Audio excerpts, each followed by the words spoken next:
আমার যুবক ভাই, আপনি বুঝে নেন আপনি কোন ক্যাটাগরির মুসল্লি হতে চান। এক ধরনের নামাজি, ইমাম সাহেব জামাত শুরু করে দিয়েছে, সাথে সাথে উনি পিছনে নিয়ত করে ফেলেছে মুসল্লি। আরেক ধরনের নামাজি উজু করতে করতে আসার খেতে খেতে এসেছে, কারণ উনি বৈঠকখানায় এতক্ষণ পুরো বিশ্বের খবর নিয়েছে না। ওনার সাথে হোয়াইট হাউসে মিটিং ছিল, অনলাইনে ওনার সাথে জাতিসংঘের মহাসচিবের মিটিং ছিল। বৈঠকখানায় মিটিং শেষ করে আসতে আসতে তখন ইমাম সাহেব হুজুর এক রাকাত শেষ করে উঠে গেছে। আরেক ধরনের নামাজি আছে একেবারে সালাম ফিরানোর, অথবা সালাম ফিরিয়ে ফেলেছে, আহা জামাত শেষ হয়ে গেল। এরকম নামাজি আছে না সমাজে? হ্যাঁ, আমি আপনাদেরকে একটু বলে দিই, প্রথম ক্যাটাগরির নামাজি যারা যারা সাথে সাথে নিয়ত করতে পেরেছে জামাতে, তাদের জন্য একটা পুরস্কার কবরে থাকবে। তারা কবরে যাওয়ার সাথে সাথে একটা অনেক বেশি সুন্দর,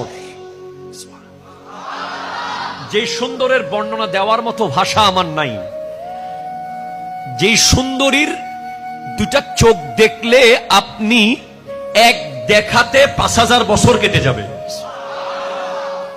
এরকম একটা হুর কবরে বিয়ে দেওয়া হবে ওই ব্যক্তির সাথে। ওই ব্যক্তি জিজ্ঞেস করবে, কিরে তুমি কে? হঠাৎ আমি কবরে আসার সাথে সাথে তুমি চলে আসলে, তুমি কে? সেই সুন্দরী হুর বলবে, আমি তোমার নামাজ। এত দ্রুত এসে গেলে কেন? ওই সুন্দরী হুর বলবে, তুমি যেভাবে আজান দেওয়ার সাথে সাথে একামতের আগে দ্রুত দুনিয়ার সব কাজ ছেড়ে মসজিদে চলে আসতে, আল্লাহ আমাকে অর্ডার দিয়েছে আমি যেন তুমি কবরে আসার সাথে সাথে তোমার খেদমতে চলে আসি। তখন ওই হুরের দিকে তাকাতেই, আপনি জাস্ট তাকাতেই দেখবেন যে কিয়ামত এসে গেছে। ওখানে আপনার ৪-৫,০০০ বছর যে কেটে গেছে আপনি বুঝতেই পারবেন না। পরে আপনাকে এইভাবে ডাকতে হবে, এই ওই সে আর তাকাইও না, উঠো উঠো উঠো, আর দেখিও না, বাস।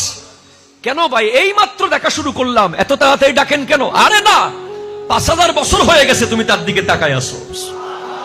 এত সুন্দর আজান দিয়েছে আপনি মসজিদে, কবরে যাওয়ার সাথে সাথে সাপ অসম্ভব, বিচ্ছু অসম্ভব, আগুন অসম্ভব, আপনার কবর থাকবে বাসর ঘর।